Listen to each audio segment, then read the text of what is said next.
Hello সবাইকে। আমার আবার একটা basic to advance hairstyle course শুরু হলো। তো আমার ক্লাসের প্রথমেই আমি আগে প্রত্যেক স্টুডেন্টদের থেকে জেনে নিই যে তাদের কি কি অসুবিধে আছে, তারা কি কি সমস্যা নিয়ে আমার কাছে আশা নিয়ে এসেছে। আমার অনেক কিছুই প্রবলেম, লাইনস এস ওপেন হেয়ারের মধ্যে যে সব স্টাইলগুলো হয় সবটাই প্রবলেম আমার এগুলো একদম।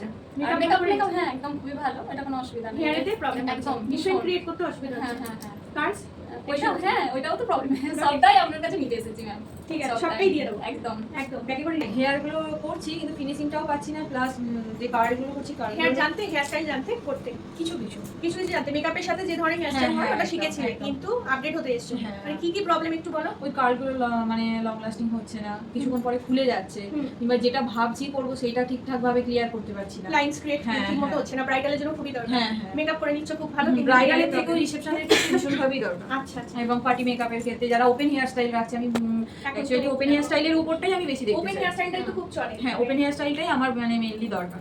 ওটাই আর কিছু এসেছি। শিখবে না, তাই তো? না না, শিখবো পুরোটাই, কিন্তু ওইটা আপনার কাছ থেকে আরো বেশি করে নিতে চাই। আচ্ছা, তারপরে একটা নিই, বলো তোমার কিসে প্রবলেম আছে হেয়ারে?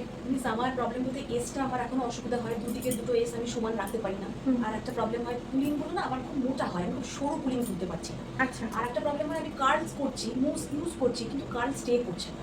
এটা একটা ভীষণ ম্যাজিক সমস্যা। দেখাতে হবে, তাই তো? হ্যাঁ, আর এইটা আমার মেন সমস্যা। কিন্তু মানে আমি চাই, এবং আমি শুনে যাচ্ছি আপনি হাতে ধরে এখানে করান, আমি সেই আশাতেই আপনার কাছে এসেছি। মানে সবটাই যেন আমার এখন ব্ল্যাঙ্ক, আপনি যা শেখাবেন আমি হ্যাঁ সব একদম গুছিয়ে সবটাই দিয়ে যাবো। দেবো, সবটাই দিয়ে দেবো, কিন্তু তোমাকেও দিতে হবে প্রচুর আমি প্র্যাকটিস। একদম চেষ্টা করবো মিস, একদম। আচ্ছা, তারপরে কিন্তু ওই যে ব্যাক কম করার পরে যে মানে ফ্রন্ট ওপরের যে লেয়ারটা, সেটা কিন্তু আটকে আটকে যায়। তো আমার ওই জায়গাটা Frizzy hair বেরিয়ে যায়। ফ্রিজি হেয়ার বেরিয়ে যায়, বা মারমেড টাইটনেস এসে যায়। হ্যাঁ। তারপর যখন লাইন্সটা আমি ক্রিয়েট করি, তখন লাইন্সেও কিন্তু একটা টাইটনেস এসে যায়, মানে লাইন্সটা আটকে যায়, সেরকম একটা ব্যাপার হয়ে যায়। ওইগুলো আমার স্প্রে কোনো জায়গায় বেশি দিয়ে ফেলছো, বুঝতে পারছো না, ওটা আমার কিন্তু প্রবলেম। মেকআপ খুব ভালো করে ফেলছো, হ্যাঁ, কিন্তু তারপরে hair ফ্রন্ট problem। হেয়ারটা কোনটাতে কি করব, কত তাড়াতাড়ি হবে কোন হেয়ার স্টাইলটা, এটা বুঝতে পারি, মানে খুব প্রবলেম হয় এগুলো বুঝতে একটু। তাহলে এটা মানছো তো যে আমরা মেকআপ শিল্পীরা মেকআপ নিচ্ছি, কিন্তু হেয়ারটা কিন্তু ঠিক মতো না হেয়ারটা করলে একটু ঠিকমতো না করলে হবে না, একদমই সেটা। ভালো লাগছে না। একদম আচ্ছা, ওটা নিয়ে একটু প্রবলেম তুমি বলো। প্রবলেম তো আছেই, মানে যেটা বললাম যে পার্টি মেকআপ করতে যেগুলো মানে হঠাৎ করে কি যে স্টাইল দেবো সেটা হঠাৎ মাথায় আসে না। কোন ধরনের পোশাকের সাথে কি ধরনের হ্যাঁ, হেয়ার স্টাইল সেটাই। করবে সেটাই মাথায় আসে না। রিসেপশনে যে স্টাইলগুলো হয়, যে খোলা চুলের যে স্টাইলগুলো, সেগুলো তো হয় না। তারপর যেগুলো গ্রোথ কম থাকে চুলে, মানে স্টাইল দিলেও যে ফাঁকা দিতে চাই, সেই ফাঁকাগুলো কিভাবে ভরাট করবো সেগুলো বুঝতে পারি না। আর তারপর কার্ডস লাইনস তো আছেই, এই আর কি। বাকিটা আপনি বাকিটা আমি করে দেবো। চলো, বাকিটা আমি সমাধান করে দেবো। একদম। আচ্ছা, তোমার প্রপার একটা লাইন সুন্দর, সেই ব্যাপারটা কিন্তু হয় না। আচ্ছা ফ্রিজি হেয়ার বেরিয়ে যাচ্ছে, হ্যাঁ, কি কি অসুবিধা কিরকম সেটা একটা বলো। আনইভেন হয়ে থাকে। আর কি কি প্রবলেম? কার্স হেয়ার কার্সে প্রবলেম আছে একটু, বলি টেকসই হয় না, অনেক সময় থাকে না, লং লাস্টিং হয় না। তো এসেছি।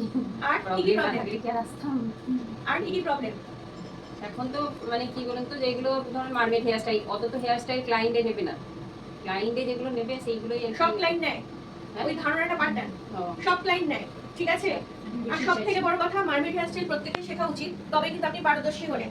আপনি ক্রিয়েটিভ কি করতে পারেন? ক্রিয়েটিভিটি কি আছে আপনার আমি মধ্যে? সত্যি কথা বলতে শিখেছি, এটা শিখতে কিন্তু হবে। সেইভাবে প্রপার ভাবে করতে পারি না। হয়তো আমার সেটা কেউ ম্যাডামের পারে দোষ না। নাই, সেটা আমার দোষ, হয়তো কেউ পারে practice না, করিনি। সবাই কিন্তু আস্তে আস্তে শেখে। হ্যাঁ, মানে হ্যাঁ। একদিনে কেউ শিখে যাবে না। কি কি প্রবলেম হয় বলো? সামনে ফ্রন্ট কার্ল প্রবলেম হয়, আমি পাফটাও ঠিক মতো পারি না, ঠিক জোরে বলো। কার্ল করতে প্রবলেম হয়, কার্সটা টেকসই হয় না, অনেক সময় ধরে খুলে যায়, তাই তো? হ্যাঁ। ওই প্রবলেম। আর তারপর পাফটাও একটা মানে ঠিকঠাক যে সুন্দর মতো করতে পারি না। আচ্ছা, হেয়ার পাফ বেঁকে যায়, হুম। পিছন দিকে হেলে যায়, তাই তো? হেলে যায়। একদম স্ট্রেট থাকে না। না। চেষ্টা করতে প্রবলেম হয়। আর মারমেড হেয়ার স্টাইলটা, মারবেট হেয়ার স্টাইল আর টুইস্টিং, টুইস্টিংটা Twisting, spreading। তবুও পারি। মেকআপ করে নাও, কিন্তু হেয়ার স্টাইলে প্রচুর প্রবলেম আছে, তাই